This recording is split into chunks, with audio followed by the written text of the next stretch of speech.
Halo netizen, ini adalah Mazda CX-5 generasi kedua tahun 2019. Nah, mobil ini sebetulnya udah pernah gue review beberapa kali, tapi yang satu ini itu bisa dibilang sangat unik dan sangat quirky karena ini merupakan mobil tes dari Eurocars Mazda Indonesia yang speknya itu masih trial spec lah istilahnya. Jadi ini merupakan CX-5 Touring, tapi speknya itu beda sama Touring yang dulu dijual di Indonesia semenjak tahun 2018-an dulu ya. Jadi ini spek gaib lah istilahnya. Nah, bedanya apa aja sama yang di Touring versi yang biasa ada di jalan, nanti akan gue jelasin satu persatu. Oke, sekarang kita lihat ke dalamnya dulu ya. Seperti biasa, kuncinya seperti ini karena ini yang masih generasi yang awal-awal istilahnya, belum yang improvement 2021. Dia kuncinya masih kunci smart key Mazda model lama. Dia ada tombol lock dan unlock. Dia juga ada smart entry, cukup tekan tombol hitam ini untuk membuka dan mengunci juga. Nah, di bagian interior sebetulnya masih mirip-mirip seperti Mazda CX-5 Touring yang dijual gitu ya. Cuma ada beberapa perbedaan yang cuma anak mobil atau penggila otomotif yang mungkin bisa nyadar ya. Untuk jok secara bahan udah bagus ya, udah kulit dan lengkap dengan side airbag juga. Pengaturannya juga ini udah dilengkapi dengan pengaturan elektrik, tapi karena ini emang basisnya touring, dia masih elektrik biasa ya, belum ada memory seat kayak di tipe Elite ya, yang paling tinggi dan lengkap dengan lumbar support 2 arah juga. Oke, sekarang kita masuk dulu aja. Dan karena tadi sudah smart key, nyalain juga mudah sekali, cukup kita injek rem dan tekan salah satu engine button di sebelah kiri sini untuk nyalakan mesinnya. Aha, masih mulus banget. Oke, yuk langsung kita tutup aja. Oke, sekarang kita sudah berada di dalam interiornya Mazda CX-5 Touring tanda kutip. Nah, untuk interior juga ya masih sama aja seperti Mazda CX-5 generasi kedua yang selama ini udah dijual gitu ya. Jadi perintilannya tuh nggak banyak yang beda, cuman lucu gitu ya kalau ternyata ini ternyata beda gitu dibandingin yang versi yang biasa dijual di masyarakat umum gitu ya. Nah, untuk setirnya masih sama, dia sudah dilapis kulit dan model setirnya itu Mazda banget ya, yang model tombol ini berbentuk panah. Pengaturannya lengkap, bisa tilt dan teleskopik. Terus di sebelah kiri sini ada tombol untuk pengaturan audio kayak buat volume naik turun, voice command, ganti track, ada tombol info untuk MID, angkat tutup telepon, di tengah ada klakson sama airbag, dan di sebelah kanan ada cruise control. Di sebelah sini juga ada switch lampu yang sudah otomatis, dan di sebelah kiri ada switch wiper yang juga sudah otomatis. Untuk instrument clusternya dia masih mirip-mirip seperti instrument cluster CX-5 yang tahun-tahun awal masuk ke Indonesia ya. Jadi dia ada 3 dial pot seperti ini. Di paling kiri ada tachometer dan gear indicator, di tengah ada speedometer, dan di sebelah kanan ada MID yang layar itu kurang lebih masih agak-agak campuran ya antara LCD monokrom dan ada yang berwarna sedikit gitu ya. Jadi nggak begitu rame dibandingin varian yang kayak di Touring atau yang versi improvement 2021 kemarin. Di paling atas ini ada temperature gauge, ada fuel gauge di paling bawah, odometer juga baru 21.000 km, ada temperatur udara luar, dan ada konsumsi BBM langsung, sisa jarak tempuh, dan konsumsi BBM rata-rata. That's it, cuma itu doang. Dan lanjut ke sebelah kanan, ada ventilasi AC, dia bisa dibuka tutup. Terus di bagian bawahnya ada 2 tombol. Ini tombol untuk mematikan fitur iStop, jadi fitur auto stop startnya Mazda yang kalau kita berhenti di lampu merah dia akan mematikan mesin untuk menghemat BBM, dan ada tombol untuk mematikan traction control. Dan di sekitarnya juga ada 4 tombol kosong. Di bagian sini ada tuas pembuka kap mesin dan tuas pembuka tangki bensin. Di bagian pedal gasnya udah model organ, dan di sebelah sini juga ada footrest untuk naruh kaki kiri. Ini mohon maaf karena medannya lumayan berlumpur jadi kaki gua agak kotor. Dan di bagian door trim ini dia full soft touch di bagian yang sering dipegang ya, kayak di atas sini dan di bagian armrest. Dan perbedaan pertama di interior dari CX-5 Touring tanda kutip ini adalah list di bagian sini. Kalau di yang versi umum gitu, yang versi dijual untuk masyarakat Indonesia, dia tuh kayak ada panel kayu ala-ala yang ada list silver di bagian bawahnya. Kalau di sini dia full panel silver atau lebih tepatnya panel gunmetal gitu ya. Terus handle tetap sama, dia gunmetal seperti ini. pengaturan spion di sini juga lengkap, bisa dilipat secara elektrik. Dan kalau touring itu kayaknya singkat gue emang belum ada blind spot monitoring system ya, bisa dikoreksi kalau misalnya gue salah. Dan ada tombol central locking, window locking, dan ada perbedaan yang agak ambigu di sini. Jadi seinget gue kalau di videonya misal Ombi gitu ya di channel CX-5 Touring itu dia auto up down-nya cuma di sisi pengemudi aja. Tapi kalau di sini dia tuh semuanya all auto. Jadi entah di unit ini doang atau emang ternyata di touring yang tahun 2019 ini dia jadi all auto. Bisa komen di bawah kalau ada yang paham. Di bagian bawah sini ada door pocket sama speaker, dan untuk speakernya juga dia belum menggunakan Bose premium sound system ya, karena emang basisnya dari tipe touring. Di bagian atas ada sun visor pengemudi yang ada card holder dan ada cermin plus lampu rias. Dan kalau dicopot apakah bisa digeser? Oh, nggak bisa. Oke, di sebelah sini ada grab handle, seat belt, ini bisa diatur naik turun dan sudah lengkap dengan SRS curtain airbags juga. Ini nggak begitu kelihatan karena backlight. Lanjut ke tengah, ada spion tengah yang sudah auto dimming. Di sini ada sensor untuk wiper otomatisnya. Ada lampu baca, masih bohlam. Terus di sini untuk nyalain semua lampu di interior. Ada tempat naruh kacamata dan ada switch untuk membuka sunroofnya. Jadi karena dia basisnya dari tipe touring yang emang udah ada sunroof, dia tetap dikasih sunroof untuk unit yang gaib ini. Plafonnya juga bisa ditutup secara manual. Di sebelah kiri juga sama, ada sun visor yang lengkap dengan cermin sama ada lampunya. Headrest dia juga bisa di adjust naik turun. Dan untuk dashboard ini juga ada satu perbedaan yang ini sebetulnya nggak begitu penting ya, cuma lucu aja gitu ya. Jadi di tahun segini Mazda CX-5 itu harusnya ada CD slot, tapi di unit ini malah nggak ada. Jadi ya gitu, bedanya tuh nggak penting tapi lucu aja gitu kalau dilihat-lihat gitu ya. Dan dia juga masih memiliki infotainment system yang bernama Mazda MZT Connect ya. Jadi di sini fiturnya tuh lumayan lengkap. Dia ada fuel economy monitor, kita bisa memantau status stop kita, ada vehicle status monitor, ada warning kah atau ada maintenance kayak waktunya ganti oli atau ganti ban atau rotasi ban. Terus karena ini udah tahun-tahun yang gak begitu awal gitu ya, dia sudah lengkap dengan Apple CarPlay dan Android Auto. Di bagian entertainment juga ada FM, AM, AHA, Stitcher, Bluetooth, dan USB juga sama AUX. Ya pokoknya ini tampilan radio seperti ini. Ada tampilan communication juga. Ada navigasi, cuma karena ini nggak ada SD cardnya jadi dia nggak bisa nampilin peta. Tapi kalau misalnya kita beli SD cardnya di dealer Mazda, dia akan muncul petanya.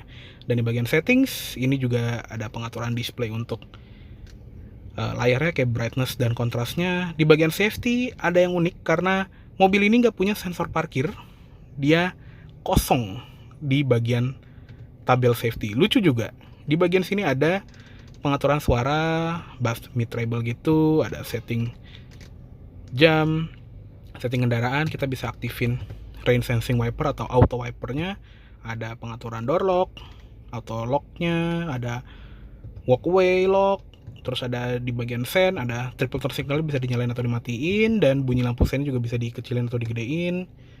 Dan ada lighting ini untuk lampu interior, lampu eksterior, ada coming home lights dan ada living home light juga. Terus ada sensitivitas dari sensor lampu utamanya juga bisa diatur, mau sensitif banget atau tidak sensitif banget.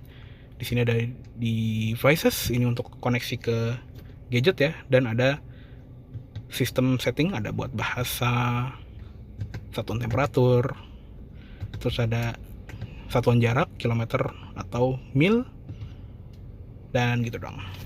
Dia juga lengkap dengan kamera mundur pastinya. Udah segitu dong. Lanjut ke bagian bawah, ada ventilasi AC yang khas CX-5 banget ya, bentuknya kayak panah ngadep kiri kanan gitu, dan di tengahnya ada tombol hazard. Ada start stop engine button tadi di sini. Di panel kosong ini yang kelihatannya nggak ada apa-apa, ini sebetulnya panel untuk indikator seatbelt penumpang depan dan 3 penumpang belakang ya. Untuk panel AC juga dia udah kayak yang CX-5 agak baruan gitu, jadi nggak versi awal-awal banget yang knob temperatur itu gede, dia agak kecil, dan dia juga sudah dual zone, jadi suhu pengemudi itu bisa dibedain. Paling panas itu dia di 29, Terus paling dinginnya itu ada di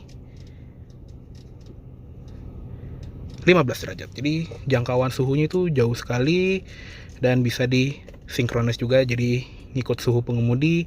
Ada on off di sini, sirkulasi udara di fogger depan, di fogger belakang. Mode AC juga ada off, AC on atau AC eco, jadi kompresor AC itu nggak begitu memakan kinerja dari mesin ya. Dan ada buat fan speed, arah AC lengkap, bisa ke muka, ke kaki, dan ke kaca depan juga. Di bagian bawah ada tempat penyimpanan seperti ini yang bisa naruh barang-barang, dan ada power outlet juga di sini. Terus di center console juga ada perbedaan untuk CX-5 Touring tanda kutip ini. Jadi kalau yang dijual panel sini itu dia soft touch dengan jahitan asli gitu ya. Tapi kalau di CX-5 tanda kutip ini dia plastik keras, jadi agak kurang nyaman sih sebetulnya, tapi unik aja gitu ya, kayak oh beda ternyata dibandingin CX-5 yang dijual di Indonesia gitu. Dan untuk tuas transmisi masih sama. Transmisi sendiri dia menggunakan Skyactiv Drive, yaitu transmisi otomatis 6 percepatan khas Mazda. Ada mode manual juga, downshift ke depan, upshift ke belakang. Dan di tahun-tahun segini juga Mazda CX-5 itu emang belum dapat pedal shift sebagai standar ya. Kalau mau kita harus nambah sekitar 3 juta atau 5 juta gitu di dealer. Dan khasnya Mazda juga di sini ada switch untuk mode sport, ada electronic parking brake lengkap dengan auto hold, dan di bagian sini juga ada knob untuk pengaturan MZT Connect-nya. Ada rotary dial buat diputar ke kiri kanan, geser kanan kiri, depan belakang, dan klik tengahnya untuk masuk ke menu. Ada tombol home, tombol musik, tombol navigasi, tombol back, dan tombol menu favorit. Di sini juga ada knob kecil untuk volume. Ada 2 buah cup holder. Terus di center console ini dia juga soft touch.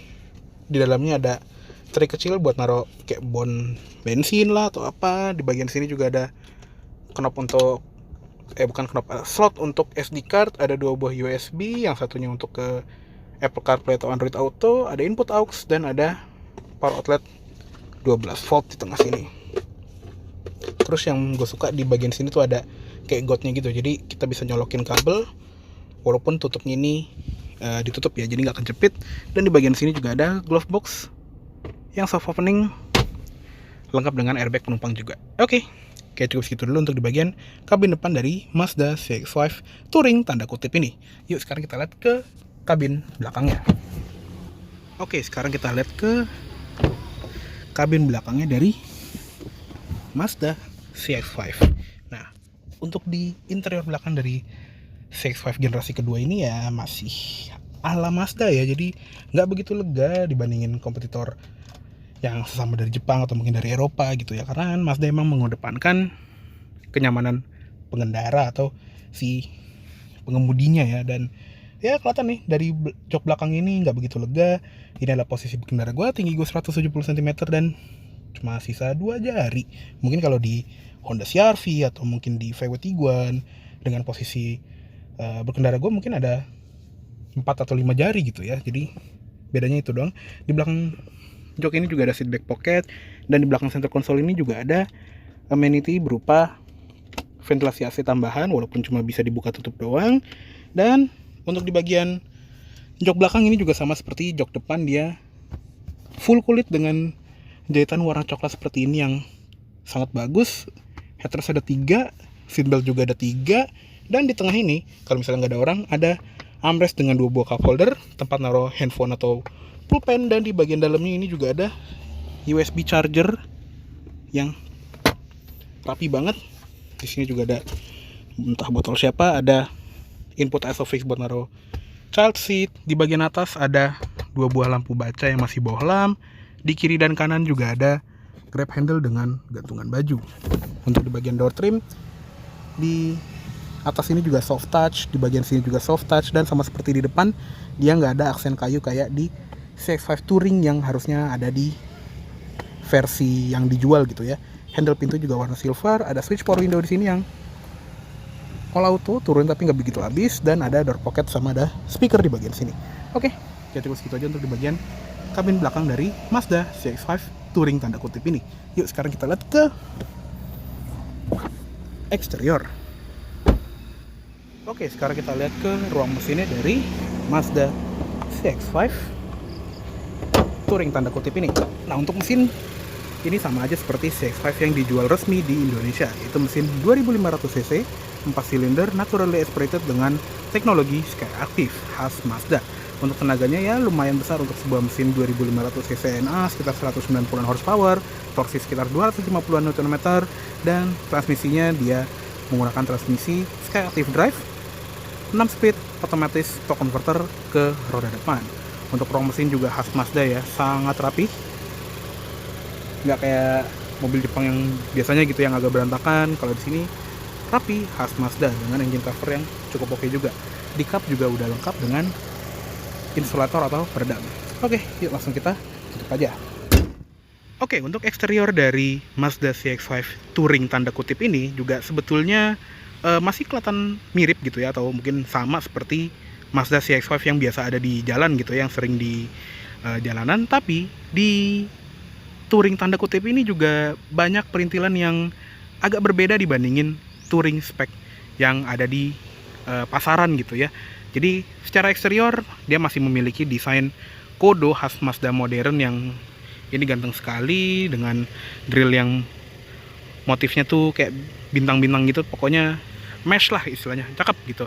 Nah, yang kelihatan banget adalah di lampunya ya. Jadi perbedaan pertama yang paling menonjol di bagian depan dari CX-5 Touring tanda kutip ini adalah lampunya, karena Touring yang versi dijual umum itu dia lampunya sama seperti yang varian GT atau varian Elite ya. Dia LED projector dengan DRL khas Mazda yang kayak panah gitu, dan kalau yang versi Elite ya bahkan ada adaptive front lighting system, jadi lampunya tuh bisa ngikutin arah setir. Tapi kalau di mobil ini DRL-nya tuh dia halogen di sisi luar, dan proyektornya juga LED-nya tuh agak beda gitu ya. Jadi tetap proyektor LED, cuma nggak rame gitu ya dibandingin lampu-lampu yang ada di CX-5 lainnya gitu. Bahkan lampu senja dan lampu seinnya juga masih bohlam. Itu yang pertama. Perbedaan kedua adalah di depan sini nggak ada sensor parkir 4 titik. Kalau di Touring spek yang ada di pasaran gitu ya, dia ada sensor parkir 4 titik, dan di sini nggak ada. Itu yang kedua. Yang ketiga, dia nggak ada fog lamp depan yang harusnya ada di tipe Touring sampai tipe Elite ya. Kalau di sini malah nggak ada, lucu banget. Lanjut ke samping, velg masih sama kayak CX-5 kebanyakan gitu ya, dia model kayak kelopak bunga gitu. Dan ini mohon maaf kalau bannya kotor karena emang ya lokasinya cukup rural. Di sini ukuran bannya itu 225 55 R19. Rem depan belakang sudah disc brake lengkap dengan ABS, EBD, brake assist, traction control, stability control, brake assist, dan lain-lainnya ya. Di bagian samping ada black cladding karena ini sebuah crossover SUV. Di bagian spion kurang lebih juga masih sama, ada lampu sein di bagian sini, dan ada window line chrome di bagian bawahnya. Terus di bagian handle dia warna body, dan pilarnya untuk unit ini sih dia kelihatannya seperti ini ya, dia warnanya hitam doff. Cuman buat kalian yang inget gitu ya, kalau yang Touring versi umum itu dia pilarnya di piano black atau doff juga, bisa komen di bawah, gue soalnya lupa. Nah, untuk di bagian belakang, perbedaan di CX-5 Touring tanda kutip ini juga sama seperti di bagian depannya, yaitu lampunya. Karena kalau kita lihat nih, lampu rem dan lampu senjanya itu masih bohlam, beda sama yang versi yang dijual gitu ya. Dia kan LED bulat gitu, terus ada kayak garis nyampingnya gini. Di sini masih bohlam. Ini unik sekali, kayak CX-5 yang base model yang ada di Amerika atau di Australia gitu ya, unik sekali. Tapi untuk sen dia juga bohlam. Untuk lampu mundur dia beda sendiri karena dia LED. Di bagian sini ada emblem CX-5, dan di sebelah kanan ada emblem Skyactiv Technology. Di bagian kaca juga tetap ada wiper, defogger, high stop lamp, terus ada antena shark fin juga. Dan perbedaan selanjutnya di belakang adalah nggak ada sensor parkir juga. Jadi mobil ini nggak punya sensor parkir, unik banget. Tapi ada kamera mundur, jadi lucu banget. Di bagian bawah ada reflektor sama ada dual muffler seperti itu. Dan sekarang kita lihat ke bagasinya ya. Untuk bagasinya dia tombol, dan karena ini basisnya dari tipe Touring, dia emang nggak dapat power tailgate. Dan seperti ini bagasinya. Ini mohon maaf kalau berantakan ya, karena ada barang-barang temen gue lagi nitip ya. Seperti ini, lumayan lega, walaupun nggak selega kompetitor asal Jepang lainnya gitu ya, tapi oke, masih bisa buat barang-barang gitu. Di bagian bawah sini juga ada ban serep yang pelek kaleng, mungkin ini temporary juga, lengkap dengan toolkitnya.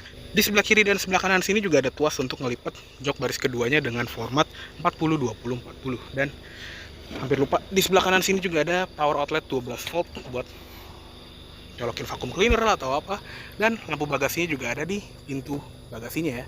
Nah, karena ini basis tipe touring, dia nggak ada tombol untuk nutup bagasinya secara elektrik ya, beda sama yang versi Elite. Belum rapat. Nah, ini juga ada stiker 18 karena mobil ini habis dipakai sama Kendara untuk touring ke Semarang bareng M2 Unity, yaitu komunitas Mazda 2 Indonesia. Oke, kayaknya cukup segitu dulu untuk review dari Mazda CX-5 touring tanda kutip tahun 2019 ini. Mohon maaf apabila ada salah kata-kata atau dalam penyampaian review. Terima kasih telah menonton. Sampai jumpa di review selanjutnya.